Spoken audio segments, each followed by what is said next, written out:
Warren Buffett has compounded wealth at 20% annually for over 60 years. Ray Dalio built the world's largest hedge fund from nothing. And when you look at what these people actually do day to day, the habits that show up consistently aren't complicated. They're almost embarrassingly simple. Most people looking to invest spend all their time trying to find the right strategies and the secrets. But the investors who actually build wealth long term spend their time building the right habits. Because a good strategy followed inconsistently will always lose to a simple strategy followed every single day. Here are the 5 habits that every serious investor has in common and how I've built each one into the way that I invest. Habit 1, they start their day intentionally. Warren Buffett spends the first few hours of his day reading. He's reading the financial reports, the market news, the business insiders. He's not sitting there panicking over, what he's seen on social media. He's not making erratic decisions because of some crazy headline. No, he's just informing himself of the things that matter to him. Whereas amateur investors, they open up social media, they see the first headline,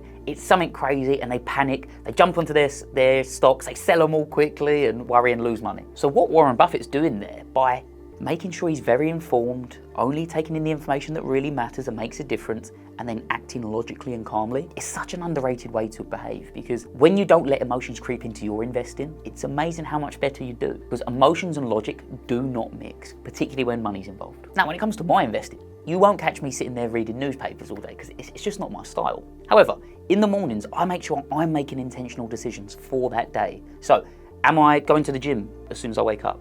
Am I eating healthy? Have I got my meals planned out? Have I got my day scheduled so that when it is time to do my 5 minutes a day of investing, that's all pre-planned so that I don't miss it and I can just focus on what truly matters. Like having that window of clarity in the mornings, it's had a big impact on me and clearly has a big impact on Warren as well, because there will always be something crazy in the news. Always. That's what the news is designed to do. So as long as you've got a way to just take a step back and view things for what they really are, it will set you on the path to success way earlier than anyone else. Habit 2, they have a process for every decision. Like Ray Dalio, when he's running Bridgewater, all his decision makings would be based on principles and structures and systems. He's not going to be basing decisions based on how he's feeling that day. And honestly, having a system where your decision making is purely logic based and fit within a structure, that is important whether you're investing billions like he is, or even if you've got a few thousand to manage. It matters at every single level there, because you do not want your emotions to get involved in your decision making. Because if how you feel is going to dictate your actions, well then good days are going to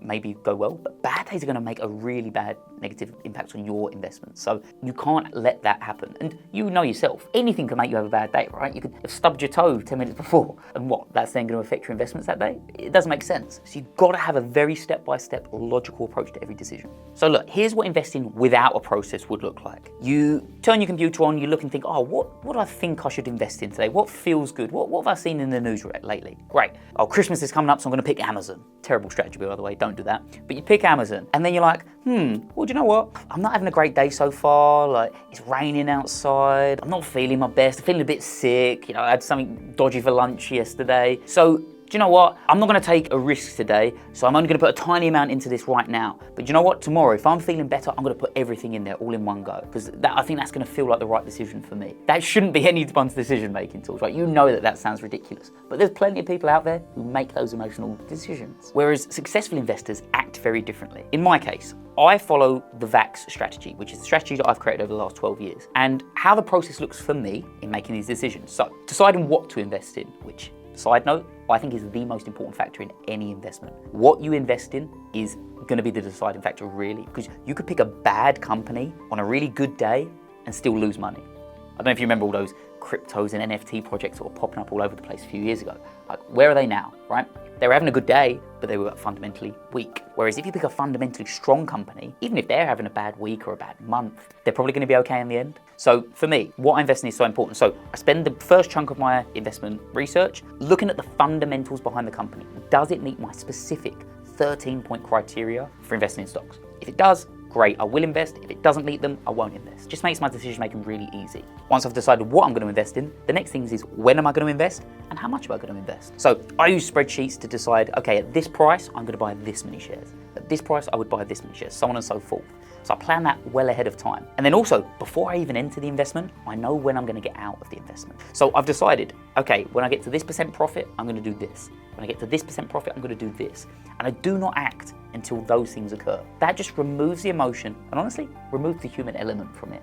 And it just makes investing so simple and very fast. And I'll tell you what, once you've nailed that process and it's pretty much become automatic, right? Because you set your orders up front, you can set alerts, for the profit side of things. The sense of relief that gives you is, I think, a really underrated thing in investing, because if you're somebody who spends so much time worrying and stressing about your investments and checking your charts every 2 minutes, that's no way to live. You won't enjoy it, you won't stick to it, and honestly it's probably going to do you a lot of damage long term. Whereas having that structure, that system where I do this, then this, then this, set it, forget it, that just frees you up. And that's what investing should be like, in my opinion. Habit 3. They document everything. So Ray Dalio has kept investment journals for decades. And he doesn't just track, what he got into and when, but he also tracks what he was thinking at the time, what was the thinking behind each investment. So he can look back at that and say, okay, that was my reasoning, this is what I got out of it, and this is sort of the result. Now that's worked really well for him because he can see, okay, this is what I was expecting to happen based on these factors, and this is what actually happened, so in future I need to change my behavior in order to get a different result, which I actually think makes a lot of sense. What most investors do is they just pick a stock randomly, throw some money in to see how it goes. They see it works, like maybe they made some money, they're like, oh great, I'll do that again next time. Or maybe they think, oh, do you know what? It didn't work as well as I'd hoped this time, so I'm gonna put loads more money into the next one. Or they just got no structure there. And honestly, it's really scattergun is the best way I could describe it. They don't know what worked previously, so they just do their best every single time to try and replicate that. But with no tracking, they're just clueless. In my personal process with investing, I am not the biggest fan of journaling in such detail as Ray Dalio. I don't think that works so well for me. Honestly, I really just love to track the numbers. So I like to look at, okay, this is where I bought, this is how much I bought, this is where I sold, this is exactly what profit I took. But also I look at what the fundamentals of the company looked like the day I got into it. So I take a really detailed view of that to see, okay, I made the decision to invest in this stock. These were all of the fundamentals on that day. So then when I come to the end of the investment and I track it and I see what the result was, I've then got a screenshot of, okay, well, these fundamentals actually gave me this exact result here. And I quite like that. I like that transparency because I think in life, tracking things is a really good idea if you want to improve it. So, some people track their sleep scores. They track their steps every day if they're trying to improve their health. And I think having that level of detail and that data there is actually just a great way to have visibility of what's happening so that if you want to make a change or an improvement, you can. So what that reveals over time is you can look back and say, oh, well, actually, it didn't really matter how I was feeling on this day or, if it was a good or a bad day, whatever. When I took those actions, those were the results I've got. And that's always been quite comforting for me because I know everyone talks about mindset and, which is so important, don't get me wrong. But really in life, the things that make the difference are what actions you take. Let's talk about stocks. You could be having the worst day ever, you could feel sick, you had an argument with your significant other, but if you click the right buttons at the right times and buy the right stock at the right price, you're probably gonna make some money. Was it the emotions or was it the actions that really made the difference? It's obviously the actions. So by tracking everything, you can look back and say, okay, well, those actions lead to those results, so I'm gonna do those again. Habit 4, they ignore the noise. Warren Buffett is famously indifferent to all short-term market movements. He's not sitting there watching the charts all day, watching lines go up and down for hours, because he knows it's not important to his investment strategy. Because think about it logically. Somebody managing hundreds of billions of dollars of investments cannot be reacting to every single headline they see or every tiny price movement. It just wouldn't be feasible. And if that's what the best investors in the world are doing or not doing, that probably tells you all you need to know about how useful the news and things really are when it comes to your investments. Because think about it, financial media or news in general, what's it designed to do? Is it designed to help you become a better investor? Of course not, right? We all know it isn't. It's designed to keep you engaged, to keep you coming back and watching and keeping your attention. Well, that isn't going to serve you at all when you're trying to make decisions. And in my opinion, honestly, I really try and avoid news in general when I'm making investment decisions because in my opinion, news is always going to be written by a human or human and AI nowadays that is going to have a bias, right? Humans have a bias, whether consciously or unconsciously, they believe something. So if you're basing your decisions on essentially somebody else's opinion, then that's going to be easy to get wrong. Because we all know you can go online and find 2 people that will disagree on absolutely anything. So you don't want to base your decision on one of those people. That's why for me, I'm always basing my decisions purely on the data. So this is what that looks like for me in practice. I make my investment decisions purely based on the fundamentals of a company. So are they making this much profit? Are they hitting this marker? Are they satisfying these criteria? If yes, then I will consider them as an investment opportunity. It's not a definite, because just because it's a great company, it doesn't mean it's a great time to invest now. But then it takes me to my next stage of, okay, so I would only invest in this stock if it got to this price. That's a good deal for me. Or if it got to this price or less. So, because I don't want to be buying stocks at really expensive rates, right? You don't want to buy anything too expensive. So I need to make sure I'm only buying it at a certain price, and that's part of my strategy too. But I'm not then saying, oh, well, do you know what? The news was a bit good earlier about this company or about this industry, and I think it's going to do well. So do you know what? Scrap my rules. I'm just going to buy. No, I never do that. It's like, look, this is what I've set. This is what my strategy is telling me. So I'm going to wait for this to happen. And if it doesn't happen, I won't invest.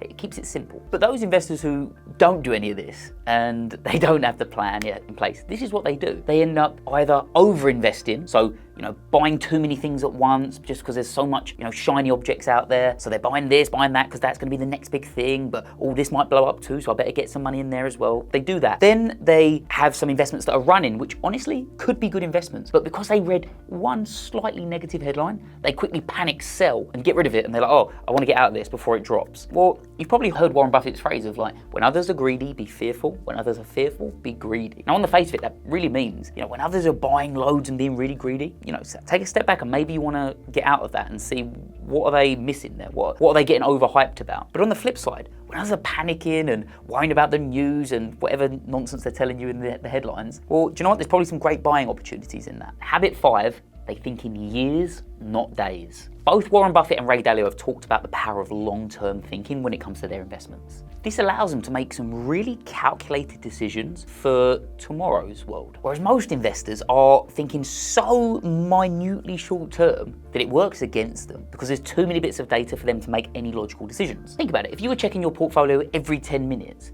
well, there's going to be movement. Good or bad, there's going to be movement in the price. Well, if you are checking it so frequently, you're going to be reacting so frequently. Do you think that's going to help you stay calm and act really logically? Of course not, right? That's why day traders, in my opinion, lose so much money because their emotions are all over the place. And you could be the most logical person in the world, but if you can see your money dropping consistently many, many times a day, probably going to do something to you. Now, we've said there long-term thinking is the powerful move. However, I want to make a real distinction between long-term thinking and just being passive. I'm not a big fan of the word passive, particularly when it comes to investments and income. I think the idea of passive income's been really misconstrued.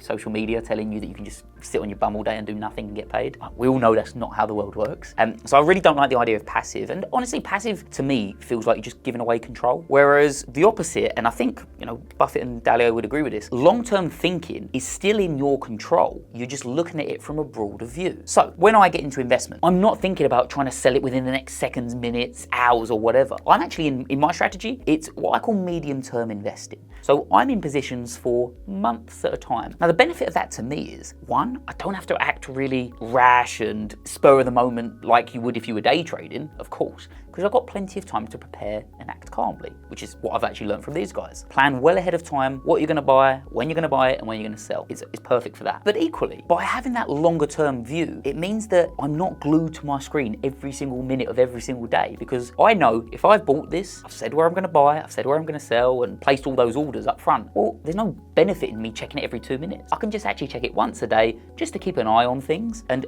monitor it. For me, that's given me so much more freedom in my life, because I'll be honest, I used to do that day trading as a career, and as it can be rewarding financially, it's not a lifestyle I would recommend to anybody. Now, doing my strategy in 5 minutes a day, so much better. And honestly, I've been way more successful in the long term because it's a lot more sustainable to do that. So not only have the long-term thinking for each investment you make, but have a long-term thinking for you as an investor in your future. Because life is a long game. Everyone says life is short, but honestly, you've got a lot of years to do this. So you've got to stick to it. You've got to make it achievable for you to do something consistently every day. Because I promise, if you can be consistent, you'll be way more successful than somebody who's lucky.